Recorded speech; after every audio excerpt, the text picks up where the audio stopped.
Module auxiliaries. Feared and shunned like so many other things in our language.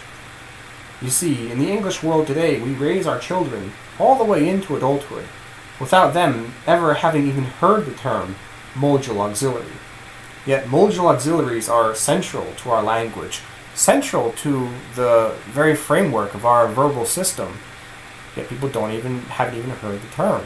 Now, I can't actually give a quick definition of what they are right now, but to start off this video and this series, I'll start by giving you the big bad five, as I call them. Will, in its preterite form, would. Shall, in its preterite form, should. Can, could, may, might, and also must. Now, must is an oddball because it's just must. Now, it used to have a present and a preterite form. Must was the original preterite form. Now we just have must. And that's a phenomenon of loss that we'll get into pretty deeply. But for now, these modules here, these big five, we can look at as the most important. There are other modules, and we're going to look at them too. So here is another module, the module need, as opposed to the full verb need. And this is actually a good thing to show, a good way to demonstrate a module. Here are three constructions. The first one, he need not go. The second one, he needs not to go. And the third one, he doesn't need to go.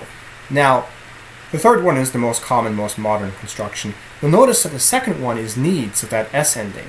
The first one and the third one you see just need, because the first one is the module need, and the third one is the bare infinitive taken by the supportive verb do.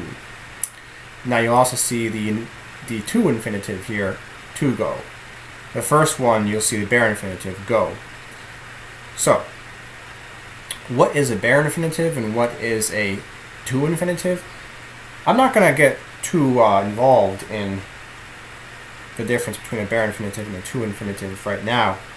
But there are two different infinitives we have in English. Now there's also the supportive verb do.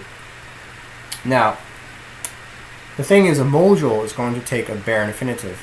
The supportive verb do is also going to take a bare infinitive. So I'd like to go over might, could, and might, would. These are things you can hear in the deep south of America. And people will say that this is bad English. It's not, you could say that, but it's a dialectic difference. But in an English-speaking world, we refuse to accept that there are multiple dialects of English. These are really just compound auxiliaries. But people will say that it's just bad English. Well, there's bad English out there. That isn't bad English. Not really. And another thing I'll go over really quickly. Had better is sometimes thought of, listed, called a modal auxiliary, for lack of a better term. It's a kind of a troublesome construction. Now, finally, I'd like to go over some misconceptions. For one thing, there is no future tense in English. There's no proper, actual, real future tense. I will go is not a future tense. We'll get into will, the module will, and we'll also talk about shall and the difference between shall and will. But for one thing, shall and will are not emphatic forms of each other. We'll get into that. So to accomplish our task, we are going to look at a lot of different things. Not just Shakespeare, but also poems, letters, books, novels, things written by Elizabeth I herself. We're going to get into a lot of that. Then we're going to go into the 1700s, the 1800s, and 1900s. We're going to look at Jane Austen, for all you Jane Austen fans out there. That should be exciting. We're going to understand modal auxiliaries from the Elizabethan period until today. And to do that, we're going to look at quite a bit of Shakespeare, actually.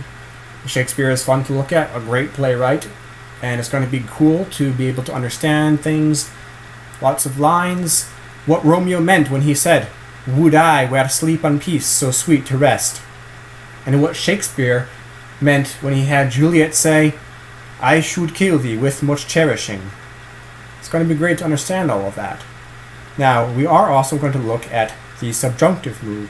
And despite what people might tell you, the subjunctive mood is not some sort of fragmentary afterthought in modern English. It's very important. It's still a very big part of our language. And to look at modal auxiliaries, you have to look at the subjunctive quite a bit because they are kind of intertwined throughout history.